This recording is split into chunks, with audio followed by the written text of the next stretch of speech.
Maligayang pagbabalik mga kasolida. General Casimiro sumagot na sa offer ng MP promotion na Kuya Lods na lungkot. Inoue Tapales kasado na, nightmare, gagawa ng history.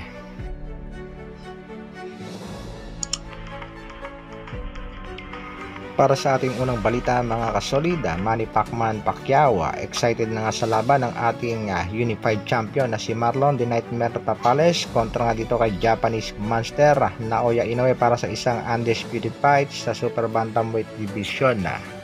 Nagkasundo na nga ang kampo nitong si Marlon The Nightmare Tapales sa pangunguna ng MP President Sean Gibbons sa kampo nitong tinaguriang Japanese Monster Naoya Inoue at ang manager nitong si Mr. Ohashi at ang co-promoter na si Mr. Bob Arum.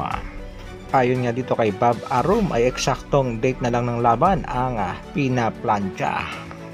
Nagbigay naman ng pahayag ang ating kababayang si Marlon Tapales at sinabi nga nitong si Tapales siya ang magiging bangungot nitong Japanese Monster na Naoya Inoue sa kanilang magiging bakbakan.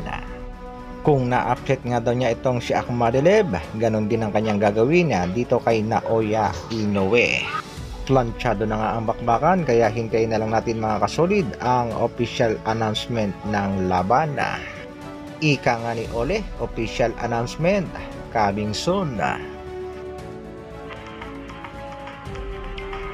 Sa kabilang balita naman mga kasolid, trending nga at patuloy na pinag-uusapan ito nga ay patungkol sa ating pangbatong si Angas ng Pinas at ang opera ng MP promotion para bumalik lang itong ating pangbato sa kanilang promotion.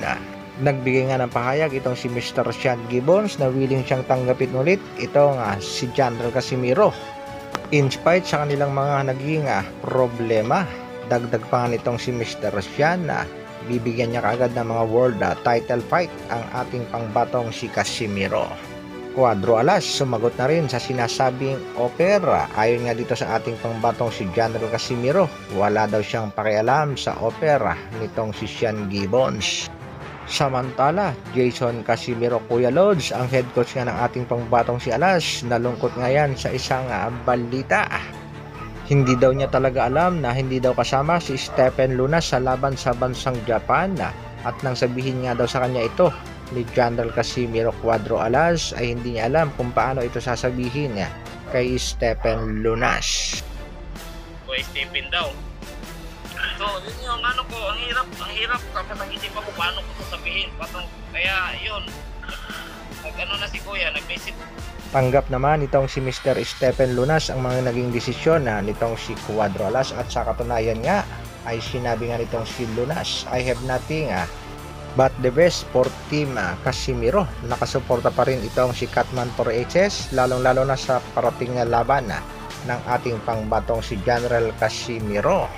Dagdag pa ni Mr. Stephen Lunas, maging focus daw sa training at sana nga daw ay manalo sa paparating na laban. Hanggang dito na lang muna mga kasolid, isang like naman dyan at sa mga bago, pasubscribe naman ang aking munting channel. At sa nalalapit ding laban ng ating pangbatong si Marlon Tapales para sa undisputed, kahit alam nating medyo dihado, suportahan lang natin mga kasolida tulad ng pagsuporta natin sa ating nag-iisang Angas ng Pinas, Cuadro Alas. Bra!